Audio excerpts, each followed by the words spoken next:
Welcome to Alpine Daily for Tuesday. And as we look at our outward purpose, I want you to understand that 5 different times Jesus gave the church our marching orders. And in each case, some different things were emphasized. But today, let's look at one from John chapter 20. Starting in verse 19, on the evening of that first day of the week, when the disciples were together, Jesus came and stood among them and said, "Peace be with you."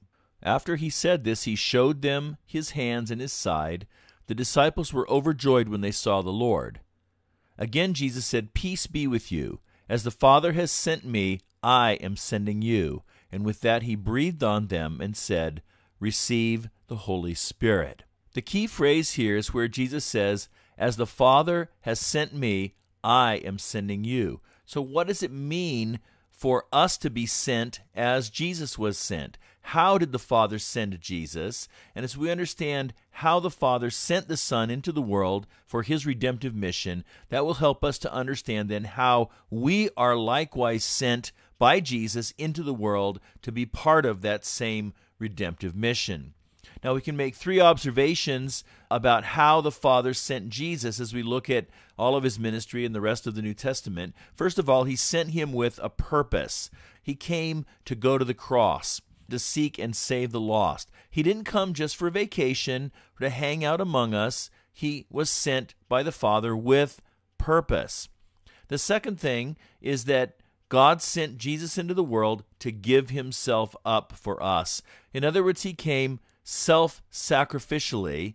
And the third thing that we see about how the Father sent the Son is that he sent him to fully enter our world. He didn't just achieve salvation from a distance. He came to identify completely with us, fully human in every way, yet without sin.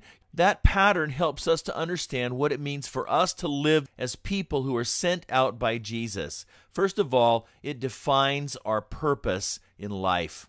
And like Jesus, we're not just in this world for a vacation. We're not just in this world to do what we like or to have our own way. We're here for a purpose.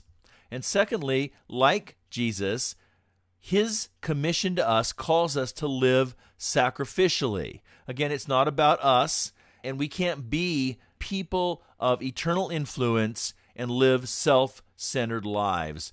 And then the third thing, this commission from Jesus calls us to cross boundaries and to cross barriers to engage people. Just as Jesus left his home turf, he left heaven, he came into a new experience that was far from his previous existence by entering our world and becoming one of us. Now, what that might mean practically is maybe it means spending less time with Christians, less time in what I call the Christian bubble. So, for example, you might choose to play on a softball team from work rather than just going and playing with the church team where you have your comfortable relationships. Or it might mean that you find a way to volunteer out in the community. Maybe it means learning Spanish. But the idea is that we are sent people, that Jesus sends us out just as the Father sent him.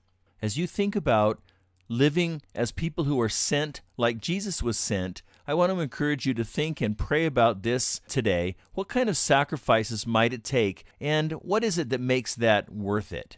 Have a wonderful day today. God bless you.